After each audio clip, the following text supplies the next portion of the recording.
that show. Your go-to place for all you awesome creators out there who are itching for more than the everyday grind. Here's your host, JB Atkins. Hello, everyone. And I am so excited. I'm here with the wonderful, the amazing Jill Schultz. And Jill's story just really touched me when I read it. And I know that she's somebody that's really out there helping people just heal and be their authentic self. And, that's part of our mission here. So, Jill, do me a favor, introduce everybody. Introduce yourself to everyone. You don't know everyone, so.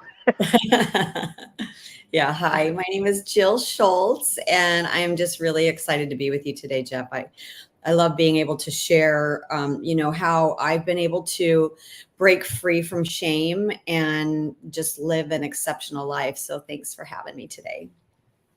I mean, it's so interesting how we get caught up in the shame cycle, right? That we're afraid to be who we are. We're afraid to tell anybody anything, because we think that they're going to judge us. They're going to, think we're less than.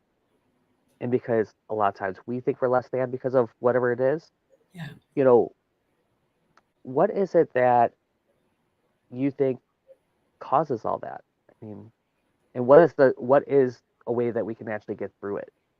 Yeah. Well, for me, it was around, childhood sexual trauma. And if you don't mind, Jeff, before we get into all the goods, it's really important to me that everybody's protected and safe. And my story can be very triggering. It's a conversation that we're not having. It's a conversation people are not talking about. And sadly, it's way more common than you can imagine. And so if anything that I say today triggers you or creates a memory or is like, you're finally like, okay, I finally get to deal with this. There's a lot of resources out there for you to get help. I have on my website, and my website is just jilleschultz.com. You can see the spelling of my name on the screen, jilleschultz.com. Under resources, there's a get help section, and there's lots of anonymous places where people can go and talk about, whatever's going on with them at the time. So I just want to make sure people are safe. So ask me the question again. Sorry. Thank you for putting that in place, because a lot of times we skip that part, right? And I know I'm very guilty of it. And I've been in this space for a while, and I'm in a place where I'm really comfortable. I could pretty much tell anybody anything at this point. But we forget that there are, this can bring up a lot of things, and it typically does. Yeah. So thank you for putting that in the space. Yeah. And I'm like you, I've been sharing my story long enough now. So when I'm talking about it, like I used to just cry every time I start talking about it. And I've shared it so many times. And this is important to know too. I've shared it so many times that it's lost its power over me. And so I need people to know too, that you can get to a place where it's like, oh my God, you can just talk about it as if it's like, oh, I went out for a walk in the sunshine today, but it really, shame cannot live in the light. So the more we get to talk about it, the more we get to heal from whatever your secret is, because everybody has a secret. It's amazing how it loses its power for sure. Yeah, it's funny. I've been through an exercise once where we had to tell the story, and then we had to tell it like in the most sad, depressing way we possibly can, and then we had to tell the story in the as funny as we can, and tell the story again and something, and had to tell it like 6 different times. Yes. And you're like, and by the end of it, you're like, okay, this is a story. All right, cool. This is a story that I live, right? I've lived this. I've seen it. Okay, cool. Now let's move on. What was the program you were doing when you did that? I did Landmark. I did the advanced course for Landmark Worldwide. Landmark. Okay, I've done Landmark. Yep. Awesome. Yep. I did Landmark. I did Landmark when I was 33, and I'm going to be 56 in 2 weeks. And then I also did another program called Hardcore Leadership and Hardcore PhD. And we did that exercise, I think, in the leadership program. So that's interesting. Yeah, yeah, it's from the advanced course. It is a Warner exercise, and it's kind of really cool because um, it really gets you to notice all the stories that you tell about yourself, and it in a powerful, different way. You know, Yeah. it's kind of cool. That's Um, SELP, right? no, that's advanced. SELP is how you live for the world. After So, after yep, advanced. Okay. Yeah. if they're advanced. So the landmark programs, if you, for those who don't know, it's funny. I'm actually doing a workshop. I'm in one of their seminars right now, and it's this week 10. So if this is interesting to you, put a link, put your name down below, and I could send you over some information. There's an introduction coming up next Monday.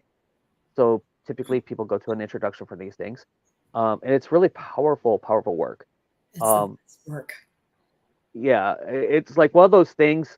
There's not a day that goes by that I don't use something, and consciously, unconsciously, when I think about it, it something comes up, and it's funny that we're having this conversation. I'm like, oh yeah, I've done this. This is kind of cool. But the landmark programs, there is the forum, which everyone has to go through, and then there is the advanced course and the SELP program are their core curriculum, and then they have communication courses to help you with communication. That's helped me tremendously. Um, then they have seminars that are specialized in like areas. The one of the ones I'm doing right now is effectiveness.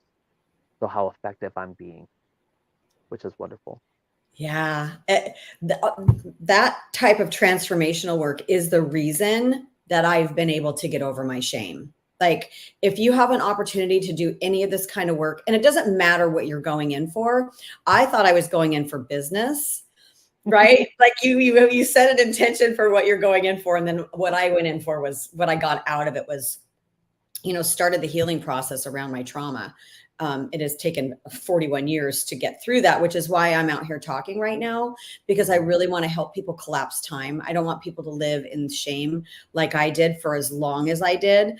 But oh my God, and one of my favorite sayings is life happens outside your comfort zone. And doing those programs really is living outside your comfort zone. It's, when you're pointing one finger at somebody else, you have three pointing back at yourself. And it's really about taking responsibility for your life, not taking responsibility for what somebody did to you, if somebody hurt you or whatever that is, but taking responsibility for right now. You get to decide every single day what your life looks like. And so I love, love, love the work so, so much. Yeah, I don't think I've ever talked about that. I don't think I've ever talked about landmark on this program in 115 episodes. That's kind of interesting that I've never actually, had a conversation about it. That's Yeah. Thank you. Thank you Yeah. for being in this space.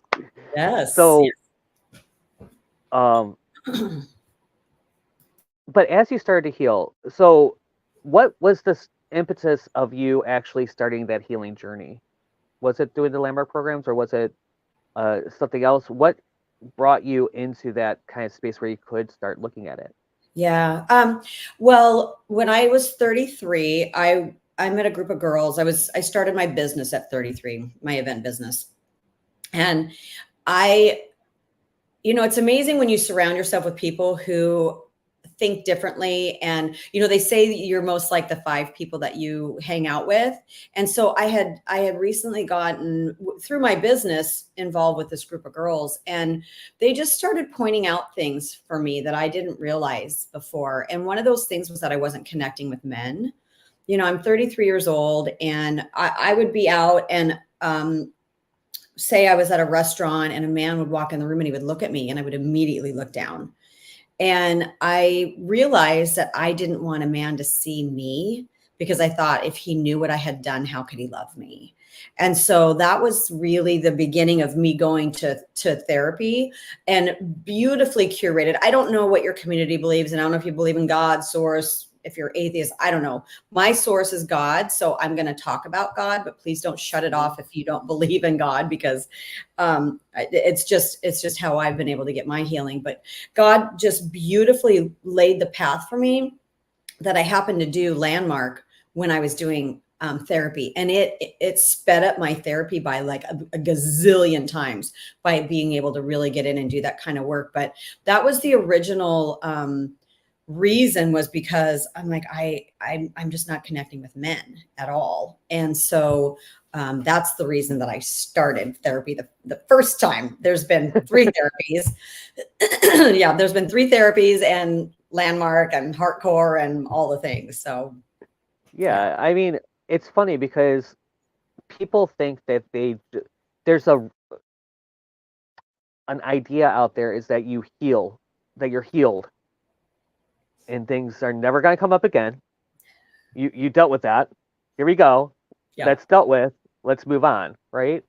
And what I found in my many years now, I've been working on this I've been in the self development space on my own, on my journey since 2012.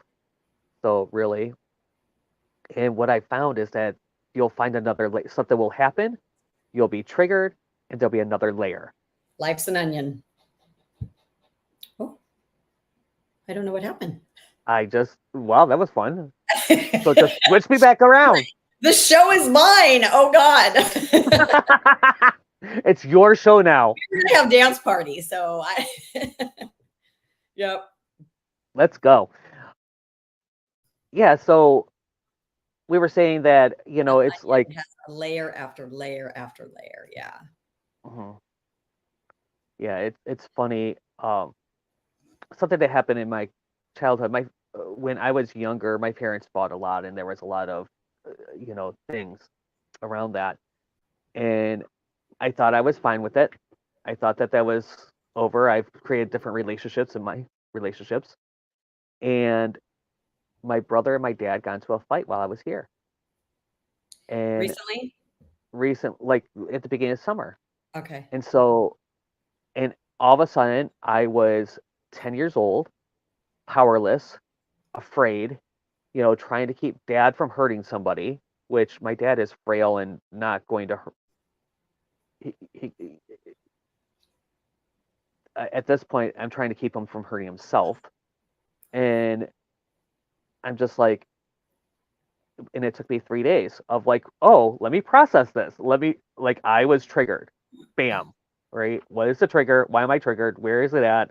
Where does it live? And kind of going through that. And what I love is that I now have tools in my tool belt that I can do that. And I can call someone and say, hey, this is what's going on. And I have the people around me, and I have the tools around me, and I have the coaches that can actually help process. Yeah. So instead of being 6 weeks of like damage, it was 3 days of like, okay, I gotta get deeper than that. All right, I'm gonna get deeper than that because obviously I thought I handled this. So let me go through. Yeah. I love one of the biggest tools I believe that I've received through all of this work is being able to take my emotion out quicker than I used to be able to. Like you're able to get past whatever that feeling is. Like, for example, if you're out with somebody and somebody cuts you off and you're driving and you used to just be road rage, right? Now it's like, okay, obviously that person did not mean to do that. They're not trying to get in a car accident this morning. That is not their goal, right? Mm-hmm. And to just be able to neutralize those feelings way quicker than what I used to be able to do. One of my exercises that and it's funny, like exercises keep coming up today too. One of the things that someone had taught me was to start blessing them. Yes. Instead of getting angry, go to blessing. Mm-hmm. And I think that was in one of my Jedi lessons. And then so it goes from this charge of anger and takes away your peace to how can you be more loving and peaceful in this moment. Yeah. So if your first instinct might be is bless, and sometimes my bless yous comes with the finger, but but it's bless you, right? It changes the energy and changes the dynamics really quick. Yeah. And it's just amazing how that kind of works.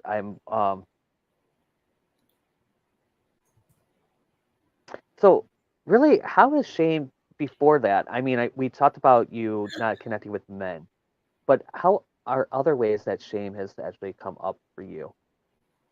You ready to get into it? I'm ready. Okay. So I was molested when I was around 3 or 4 years old. And I don't remember who did it. None of that's important anymore. I have forgiven that person a long time ago because I know hurt people hurt people. And I know that whoever hurt me, somebody hurt them. And so it's just this chain reaction of, and it's this cycle, especially when it comes to children and childhood sexual trauma. Little kids just act out what they know.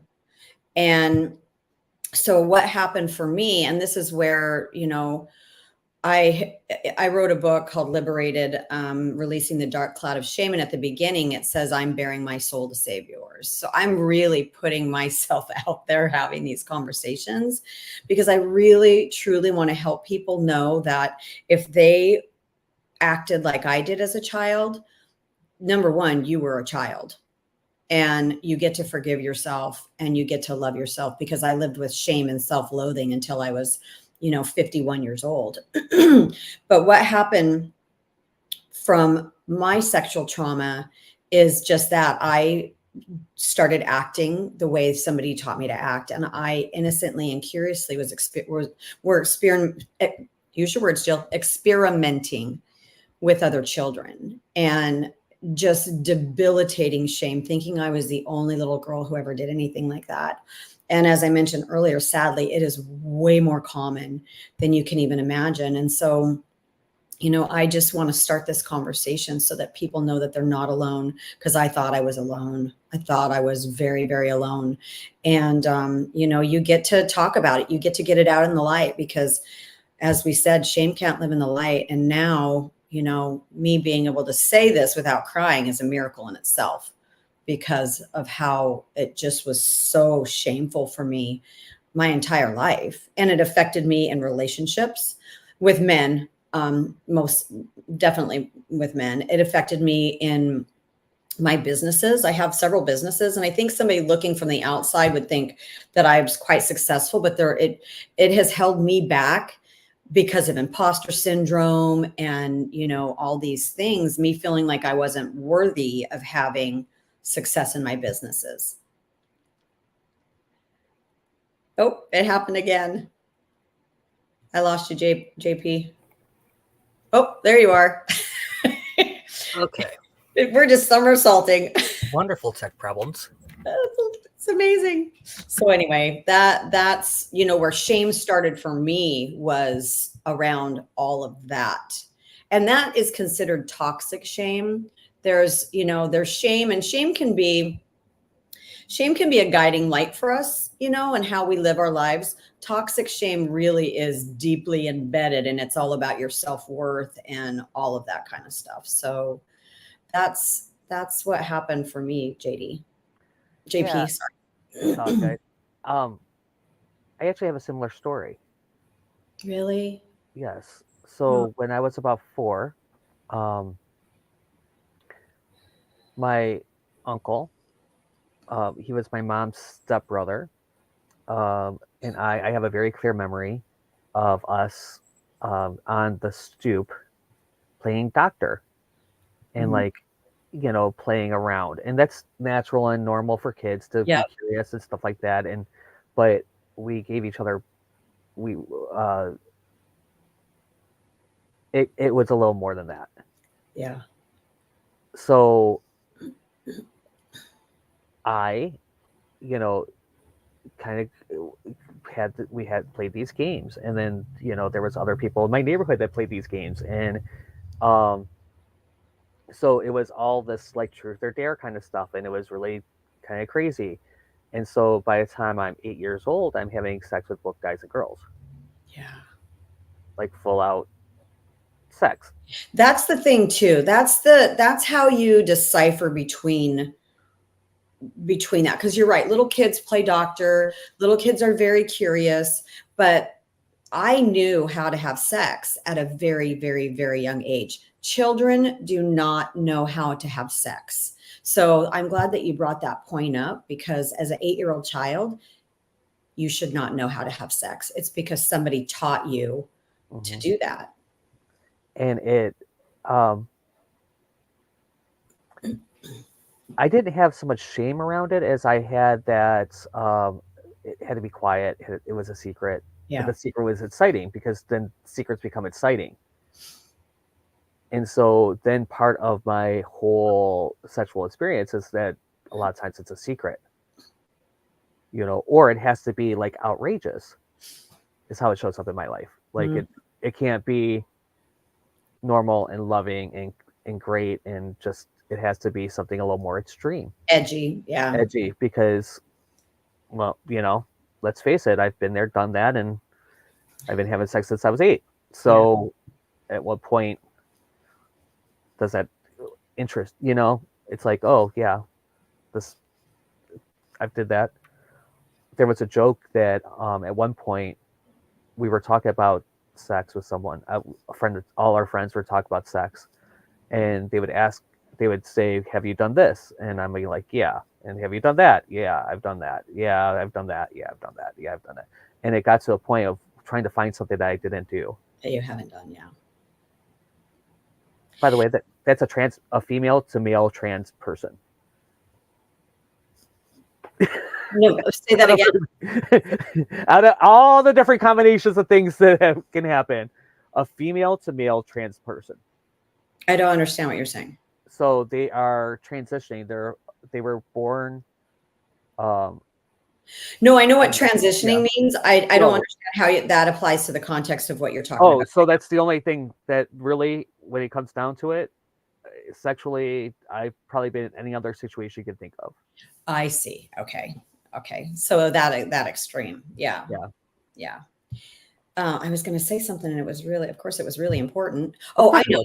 I just want to honor you for being brave and courageous and saying that out loud, because these are the conversations that people are not having, because they're scary and they're triggering and they're vulnerable and they're exposing and all of that stuff, and in the book, I'm grateful the way that it unfolded, and it unfolded with several people sharing their stories anonymously, and it gives validity to it. If it was just me sharing my story about my trauma and how shameful I've been my entire life around it, that's being able to relate to one other person having that experience. But because there are more than one person in the book, it gives validity to that you're not alone. So I really honor you for being brave and courageous. I don't know if you've ever talked about this on your show before, but thank you for saying that, because I think it's really important for people to know, I'm not alone. If this is your story, you're not alone, and you do get to get help. Like, please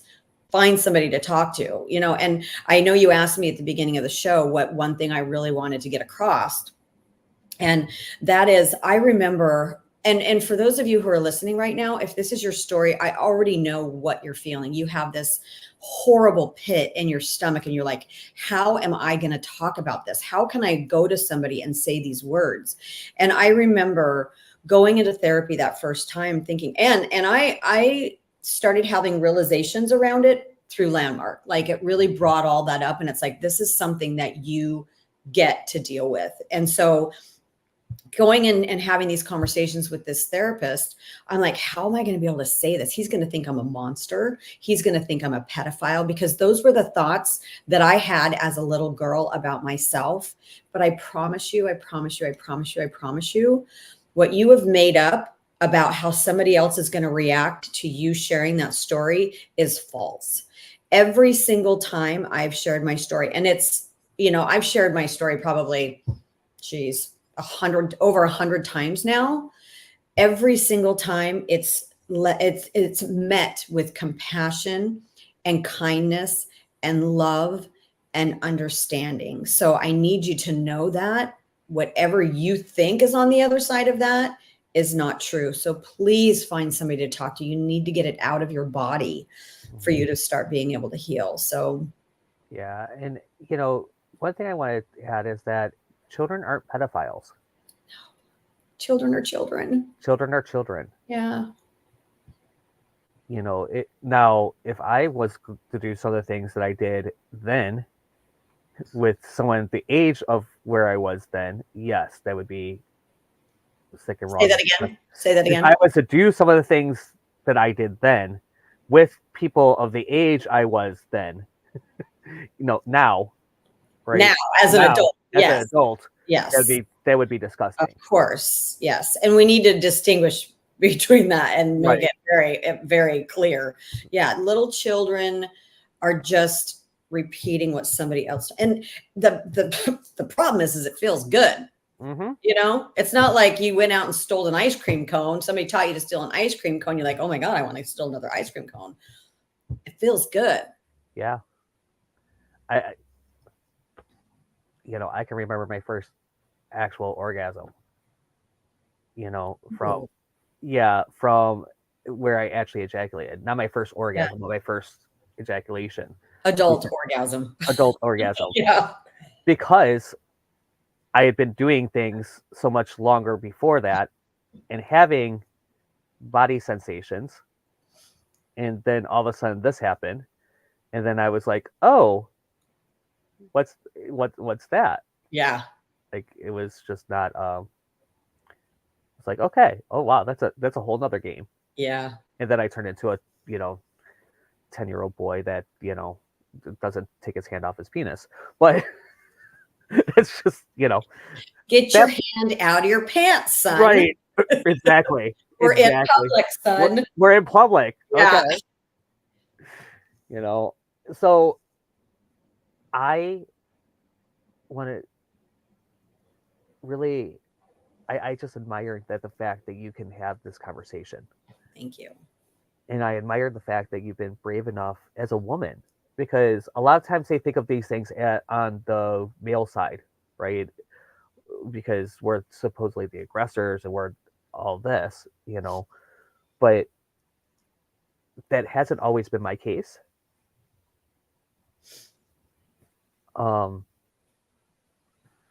And having that in this space too, and being able to talk about that is just astonishing. This is all God. Trust me, this is not what I would have chosen for my purpose in life. Seriously.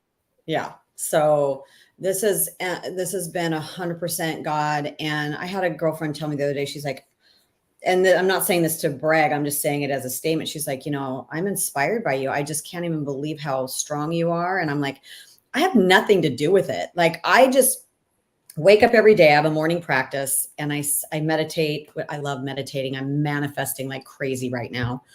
And I wake up and I say, okay, God, what do I get to do today to move this forward? Because this is not my thing. I'm the vessel that God is bringing this through, but this is not my jam. The book wasn't mine. I told somebody the other day, I go, I feel really detached from the book. Mm-hmm. And my dad goes, that's because God wrote the book. You didn't write the book. And I was like, oh my God, that's so true, but I just, every day I wake up and say, what do I get to do today to move this forward? And I just listen to hear what he says. God and I talk a lot. God and I fight a lot. I just do those little steps every single day. So whatever courage or whatever bravery you're seeing is divinely, flowing through me, because this shit's hard. Yeah, it really is. It really is. And I admire the fact that you are out here and making a difference. Thank you. I appreciate that. So Jill, tell me a little bit, how can they get in touch with you? I know we've had the website scrolling the whole time. Yep. Thank you. Can I show the book? Yeah, please. Sorry, I should have had it down. Oh, please. This is the book, Liberated, Releasing the Dark Cloud of Shame. And I called it that because I talk about my shame cloud. Like for 41 years, I had this looming shame cloud follow me everywhere I went. I would wake up in the morning and I would feel it. I would go to bed at night and I would feel it. It was always, always there. And now I look for that cloud and it's gone. So I want you to know that by talking about this and by getting it out and by getting help, you actually get to live a beautiful life. Everything on your heart was given to you by God. And it's your only job every single day to know that you get to have those things. And so I'm really, really excited about the fact that I wake up and I'm like, I have this blank slate to like create whatever life I want to right now. And I don't know, are you into manifesting? Definitely. Oh, Definitely. it's like this beautiful little dance that I get to do with God every single day, you know? But I digress. So everything is on my website. My Instagram, I mean, all my social media stuff is on my website. There's a lot of content on there. There's other interviews that I've done. So if you want to reach out to me, that's just the best place to go. You can buy the book on the website, all the things. Awesome. Awesome. Jill, I am just in awe of your bravery. Thank you. And who you get to be for the world and what you've decided to really to take on your mission, because most people don't, let's face it. Yeah. So thank you so much. And you guys check out our website. She's phenomenal. If this resonates with you, definitely go and check her out. Pick up the book, and I will see you guys. Look for Tuesday Talks coming soon. I got to do the plug for Tuesday Talks. We are doing a new panel show, and Jill, you are more than welcome to be on that. Yeah. We're doing a brand new panel show where if you are in either the YouTube or the Facebook community, you'll be able to ask questions live. We're using StreamYard just like today, so you can comment and ask questions of our panel on certain topics. So it's going to be absolutely amazing. Get your free coaching, guys. Get the free coaching when you can. Yeah. And know that you guys are loved. I will see you guys all next week.